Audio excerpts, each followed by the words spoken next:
Good morning. Welcome to Kenya News Update today. I'm your host, and we have a packed 12-minute deep dive ahead. We begin with a story of hope and investment in Kenya's future, then we pivot to a sobering global failure that demands our attention. Our first segment takes us to the lush hills of Nyaruguru district. In the Kibeho sector, a quiet but significant ceremony recently took place. About 20 young vocational skills students were awarded certificates after completing intensive training at Nozamu Remo Company Limited. This graduation, attended by local leaders including the district mayor, represents a micro-investment in human capital. The mayor's message was clear: young people in Nyaruguru have numerous opportunities, but they must be seized. Now, let's put this into perspective. 20 graduates is a start, but what is the scale of the need? According to recent county data, the broader vocational training program in the southern province, which includes Nyaruguru, initially attracted over 170 applicants across various trades. That means from a pool of 170 hopefuls, these 20 represent the first cohort to complete this specific, company-led program. That's a completion rate of just under 12% from the original applicant pool.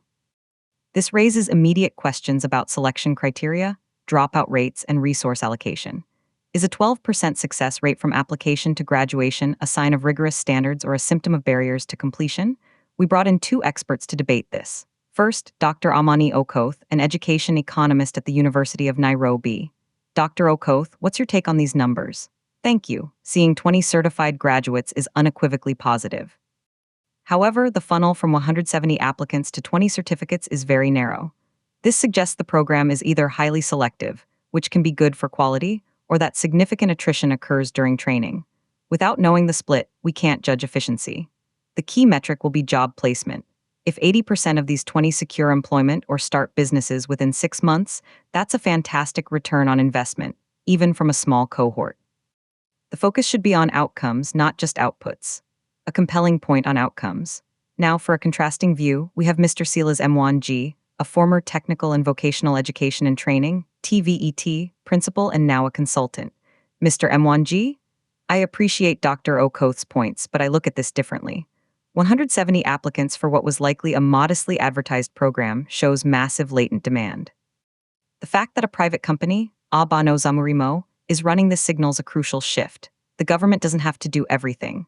My concern isn't the 20 graduates, it's the 150 who didn't make it or didn't finish. Where do they go? This single program cannot be the only option. The mayor spoke of numerous opportunities. We need to see the map of those opportunities. How many other Abanazamuremos are there in Nyaruguru? If this is the only one, then the system is failing the majority. A stark assessment highlighting systemic capacity. Let's visualize this funnel to understand the scale Dr. Okoth and Mr. Mwangi are discussing. The debate often centers on the visible success, the 20 graduates, versus the less visible pool of potential. This gets to the heart of development policy. Do you optimize for the success of a few with intensive support, or do you spread resources more thinly to catch more people in the net? The mayor's statement implies the former, that focused, effective utilization of specific opportunities is the path forward. But can a district, a county, or a nation build a better future on 12% completion rates? Let's consider the investment. While specific figures for this program aren't public, we can model typical costs.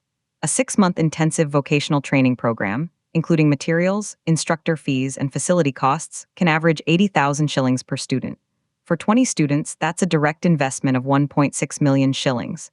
If the program secured a 50% subsidy from a county or national youth fund, the company's outlay might be 800,000 shillings. The return. 20 skilled individuals entering the local economy. If each graduate earns an average of 15,000 shillings per month, that's 300,000 shillings in new monthly income collectively, potentially recouping the total program investment in direct wages in just over 5 months. That's a powerful argument for hyper-local, public-private partnership models. But again, Mr. Mwangi's point echoes, what about the cost to the 150 who didn't get this chance? The opportunity cost of their delayed entry into the workforce is a hidden drag on the district's economy. This story in Nyaruguru is a microcosm of a national challenge. The Kenya National Bureau of Statistics last quarter reported youth unemployment at approximately 23%. Every certificate awarded is a potential step away from that statistic. However, the pace of certification must accelerate dramatically to make a dent.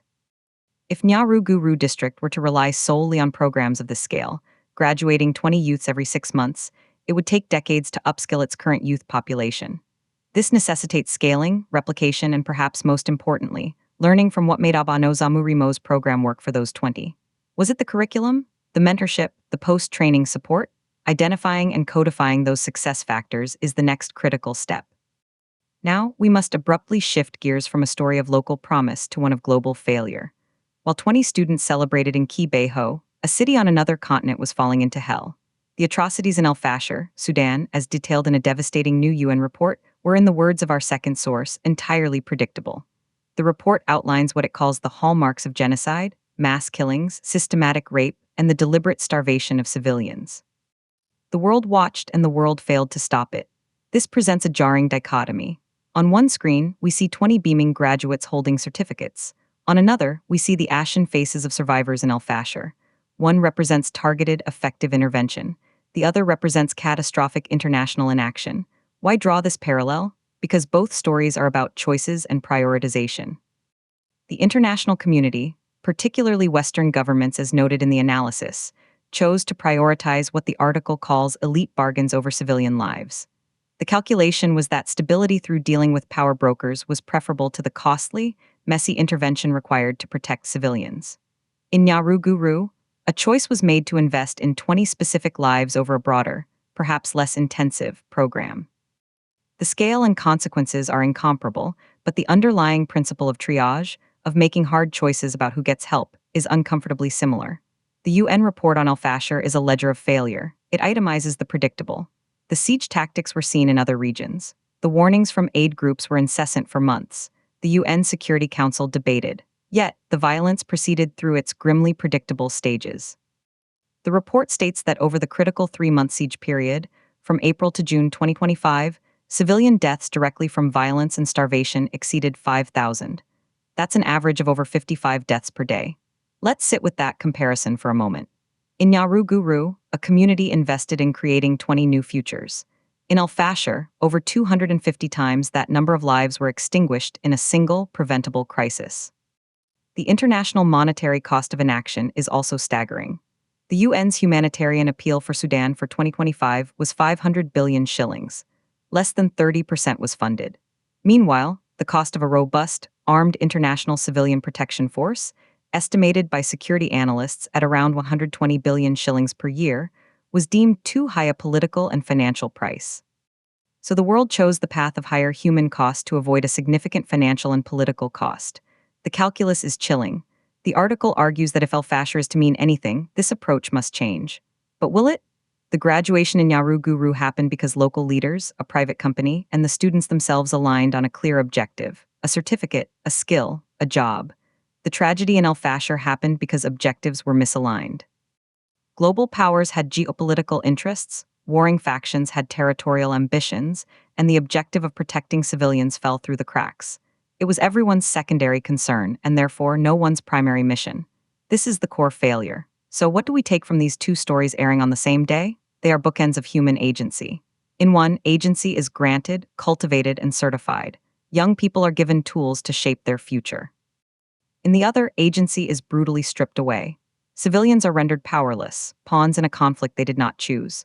The lesson for Kenya, and for the world, is that investment in human capital, the kind seen in Nyaruguru, is not just an economic imperative. It is a foundational act of stability. It is preventative. It builds societies resilient to the kinds of manipulation and conflict that destroy places like El Fasher. Conversely, the failure in Sudan is a warning. It shows what happens when the international community's rhetoric on human dignity divorces from its political and financial commitments.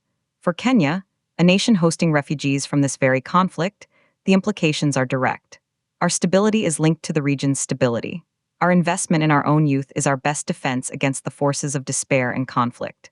The 20 graduates in Nyaruguru are more than just new artisans. They are small, vital bulwarks against a tide of instability that seems so overwhelming elsewhere. Their success story needs to be replicated, not just in number, but in the principle of focused, effective empowerment.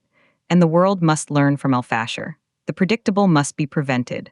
The calculus must change from what is the least we can do to what is necessary to save lives.